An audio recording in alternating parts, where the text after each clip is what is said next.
В момента имаме повърхност, която е шлайфана с шкурка 180, която е повече от адекватна за ламперия. Но имаме тези накъртвания, оставени от на практика Штрайхмуса, който е заглаждал ламперията. Сега искам да ви покажа как байца може да бъде използван за правене на кит за дърво, който е със същия цвят с самия байц. За целта имам тук бял байц на прах, който може да си купите от различни места в България, специално този от фирма Камертон. Ако ги питате за бял кит на прах, те имат. Той трябва да се разбърка с вода. Но вместо да го разбъркам с вода, аз ще го разбъркам с малко байц. По този начин ще получа кит, който е с абсолютно същия цвят като мой байц. Може би цветът ще е малко по-различен, защото се смесва бяло и бялото оказва влияние на самия байц, на цвета. Аз използвам капачката на байца, за да забъркам в нея, т.е. капачката на кита. А понеже добавих твърде много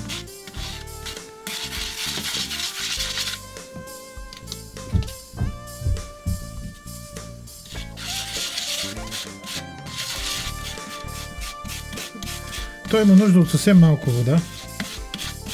Аз сложих твърде много и ще ми се получи повече от необходимото количество.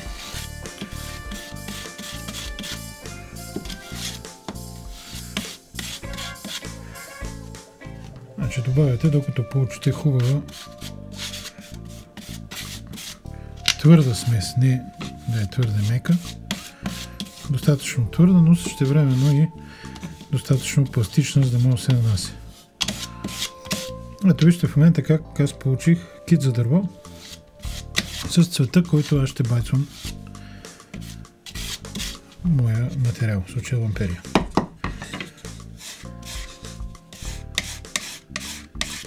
С шпакла го нанасям.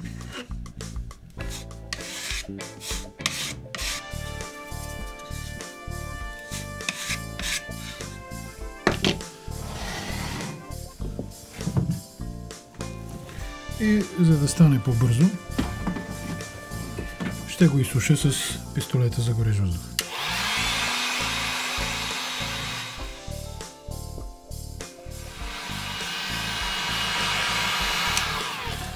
В случая трябва да внимавам при нагряването, защото това е повърхност, която, както казах и преди, съдържа много смола. Ето тук се вижда как смолата почна вече да избива. И това е противопоказно на нашите цели.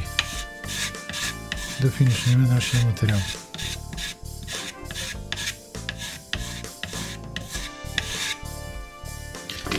Нанасям втора ръка и изсушавам.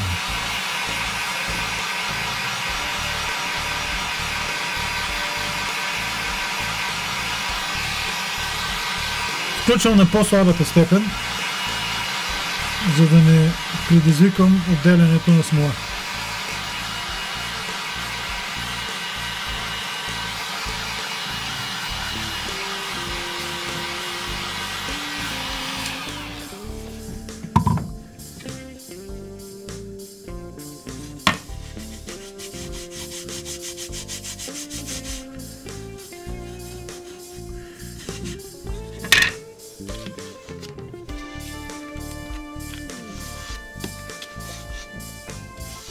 Вижте как съвсем малко количество байц, ние направихме достатъчно количество кит, за да закрием, попълним дупките, които имаме в случая.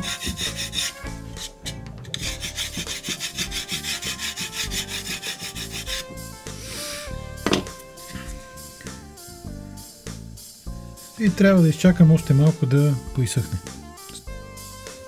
След изчакване на малко изсъхване, за да може смолата да се успокои без нагряване, вече може да изшлайфаме направения кит.